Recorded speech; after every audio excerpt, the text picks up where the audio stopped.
Esse é o Ancapso e nós vamos falar agora sobre o caso do deputado, o eurodeputado Dominik Tarczynski. Eu não sei se eu pronunciei o nome dele certinho, se eu errei, por favor, me desculpe, mas ele entrou aqui com uma petição junto com 15 outros deputados no Parlamento Europeu para repetir as sanções da Lei Magnitsky na Europa. Lembra, a Lei Magnitsky existe nos Estados Unidos e em outros países, no Japão, na Inglaterra e na Europa, tem leis equivalentes. Tem outros nomes nesses países, mas é a mesma lógica, tá? E é usado exatamente para punir pessoas que ferem direitos humanos, é a mesma lógica dos Estados Unidos, né? E aí você pode falar assim, mas a Europa não vai fazer, a Europa está do nosso lado, ninguém lá na Europa gosta do Trump, o pessoal briga com o Trump lá e coisa e tal. E eu vou explicar para vocês por que nesse vídeo sim tem uma chance grande da Europa aceitar esse tipo de coisa, por dois motivos. Primeiro, porque precisa dos Estados Unidos, ao contrário do que o Lula gosta de imaginar, né? A Europa briga com o Trump, mas no final das contas sabe que precisa do Trump. Aqui no Brasil o pessoal tem dado muito pouca importância à guerra da Ucrânia e da Rússia. O pessoal trata, não, uma guerra lá longe, que eu não tenho nada a ver com isso. Não percebem o risco fundamental para a sociedade humana que é a guerra da Ucrânia e da Rússia. O pessoal da Europa sabe disso daí e sabe que precisa dos Estados Unidos para defender a Europa contra a Rússia. Então, ou seja, eles têm essa tendência a seguir a Europa exatamente por isso. Mas tem um segundo motivo. O segundo motivo é porque os Estados Unidos está correto. O Alexandre de Moraes, de fato, está violando os direitos humanos de um monte de gente. São casos absurdos, são inúmeros casos absurdos. O caso do Clezão, que morreu na cadeia depois do Ministério Público ter pedido para soltar ele, né?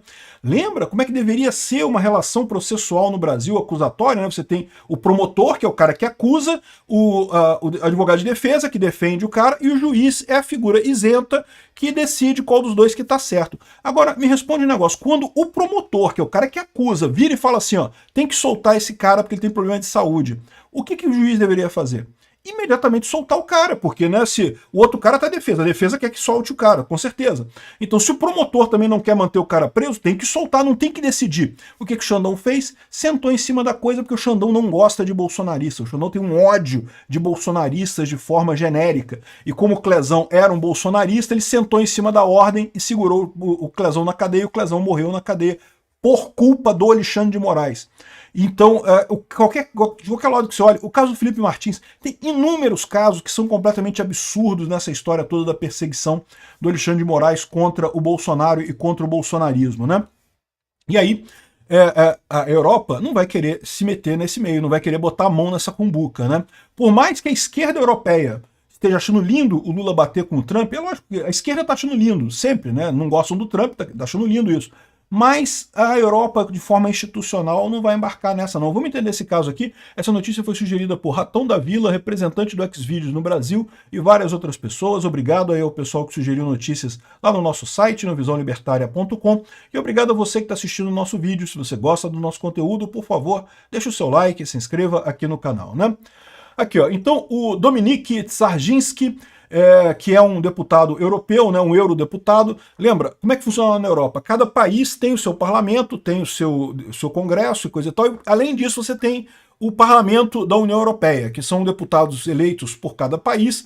Exatamente, cada país tem um determinado número de eurodeputados, né, calculado com base na sua população, e esse parlamento toma as decisões para a Europa como um todo, né?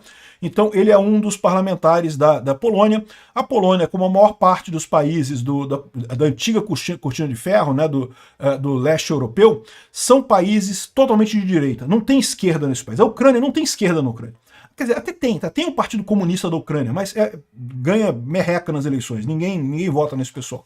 Ninguém quer o assombro que foi a época da dominação soviética sobre o leste europeu. Todo mundo viu que o comunismo deu errado. A Polônia é um dos casos mais abertos nisso daí, de mostrar o quanto o pessoal odeia comunismo. Se não me engano, o comunismo lá é tão proibido quanto o nazismo. Não pode fazer, o símbolo da foice e do martelo não pode usar da mesma forma que a suástica nazista em muitos países por aí, lá na Polônia, né? Apesar de ser todo mundo de direita, é verdade que tem direitas diferentes. Lá tem mais direita pró-Europa, direita menos pró-Europa, direita mais independente, né? Mas é todo mundo de direita, não tem ninguém de esquerda lá. E aí esse cara aqui colocou, olha só, eu hoje, junto com 15 outros membros do Parlamento Europeu, mandei uma carta para a Kaja Kallas, que é a atual alta representante para relações estrangeiras da União Europeia, seria o equivalente a ministro das Relações Exteriores da União Europeia, tá? De novo, cada país na União Europeia tem o seu ministro das Relações Exteriores, mas a Europa como um todo, a Kaja Kallas, ela é justamente essa figura para a Europa como um todo, né? E além disso, a Kaja Kallas é da Estônia. Adivinha o que acontece com a Estônia? A Estônia também, para quem não sabe o mapa, a Estônia é esse paísinho aqui, ó, que também foi dominado pelos russos durante muito tempo, fez parte da União Soviética durante muito tempo, teve que lutar por sua independência, tal como a Ucrânia está lutando agora. A Estônia é esse país aqui. Então ela também é do leste europeu, o que significa que ela também é de direita, tá? Como todo mundo do leste europeu. E justamente pedindo recomendando que o Conselho, né, da Comunidade Europeia imponha sanções direcionadas contra o juiz da Suprema Corte brasileiro, Alexandre de Moraes, e seus aliados na corte pelas violações egrérias de direitos humanos, né, violações patentes de direitos humanos, violações óbvias de direitos humanos.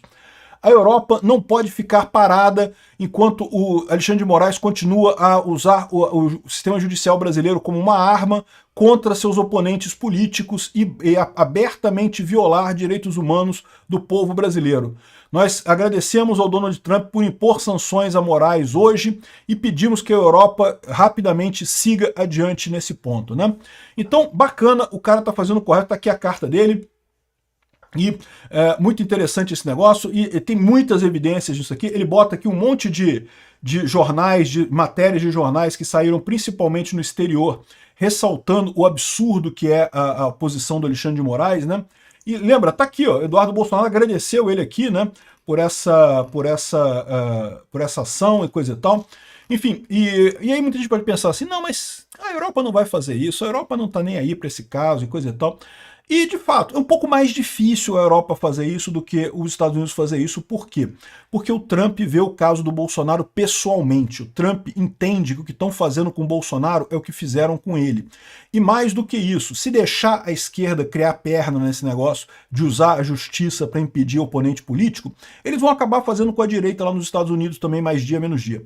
O Trump está no último mandato dele, ele não pode se concorrer mais segundo a lei americana, mas ele tem os candidatos dele, né? Ele pretende apoiar ou o Marco Rubio ou o Vance em 2026, e ele pretende ter o candidato dele. Então, essa coisa toda interessa para o Trump diretamente. Na Europa, não há esse interesse tão direto, mas como eu falei para vocês, muita gente está vendo esse caso do Alexandre de Moraes e entendendo o absurdo que é isso, tá? Esse absurdo não é só o pessoal da direita que fala, não é só bolsonarista que acha um absurdo, não. Todo mundo consegue ver que é um absurdo. Mas aí fica o pessoal chorando aqui. Ai, mas então estão interferindo na justiça brasileira e não sei o que lá. E, meu amigo, no final das contas, se a justiça brasileira está errando, tem que interferir nela mesmo, pomba. Inventaram um processo que não tem escapatória, que não tem solução, que não tem coisa, porque achavam que iriam esmagar o bolsonarismo no Brasil, iriam destruir o bolsonarismo no Brasil. O Bolsonaro ia ser secado da face da terra, nunca mais haveria bolsonaristas no Brasil.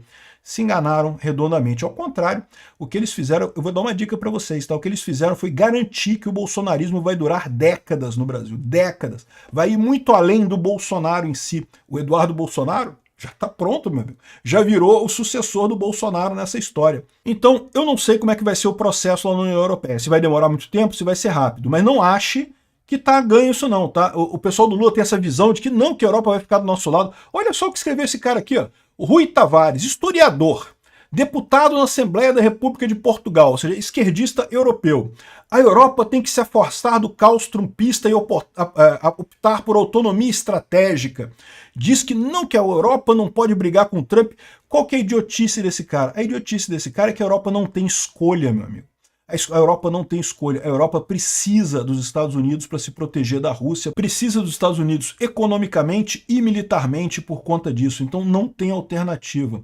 E se o pessoal acha que, mas isso aqui vai ajudar o Lula, né? A Folha de São Paulo colocou isso daqui porque, né, acha que isso aqui vai ajudar o Lula, que a Europa vai ajudar o Lula. Né? Porque... Não, a esquerda na Europa, é lógico que está a favor do Lula. A esquerda na Europa não gosta do Trump, está querendo brigar com o Trump, coisa e tal. Isso vai ajudar o Lula? Não, porque nem lá na Europa o Lula tem imagem mais. O Lula ficou neutro na guerra da Ucrânia com a Rússia, ou pelo menos se disse neutro na guerra da Ucrânia com a Rússia, mas em momento algum se dignou a ir visitar Kiev, ao passo que foi prontamente lá no desfile do dia da vitória do Putin, lá em Moscou, no dia 9 de maio e coisa e tal, tava lá do lado de um monte de ditador apoiado pelo Putin, tava o Lula sentadinho lá, aliás, inclusive numa coisa secundária, né? O Putin nem botou ele no palanque principal, porque o palanque principal foi o Xi Jinping, que é o único que interessa pro Putin, né? E ficou o Lula lá e não teve nenhuma coisa. Ficou óbvio para todo mundo que, embora o Lula diga que está isento nessa guerra, ele está do lado da Rússia, ele ama a Rússia, ele adora ditadores no mundo inteiro. Então a Europa não está tão amiga do Lula nessa história não, tá? O pessoal na Europa, tem muita gente na Europa que não gostou desse acordo da Europa com o Trump, é verdade, muita gente que não gostou disso. Mas a Europa não tem alternativa, e os europeus sabem disso no final das contas. Sabe quem não tem alternativa também? O Brasil. Só que o Lula parece que não percebeu isso ainda, que ele não tem alternativa que não seja negociar com o Trump, inclusive atendendo pedidos do Trump, se for o caso. Essa demora do Lula de entender esse ponto básico da história vai custar muito caro para o Brasil. Obrigado por assistir o vídeo até o final. Além de curtir, compartilhar e se inscrever no canal, considere se tornar patrocinador com valores a partir de R$ 1,99. Clique no botão Seja Membro abaixo para saber as condições e vantagens de patrocinar o canal. Mais informações sobre o nosso projeto, visite nossos sites indicados na tela.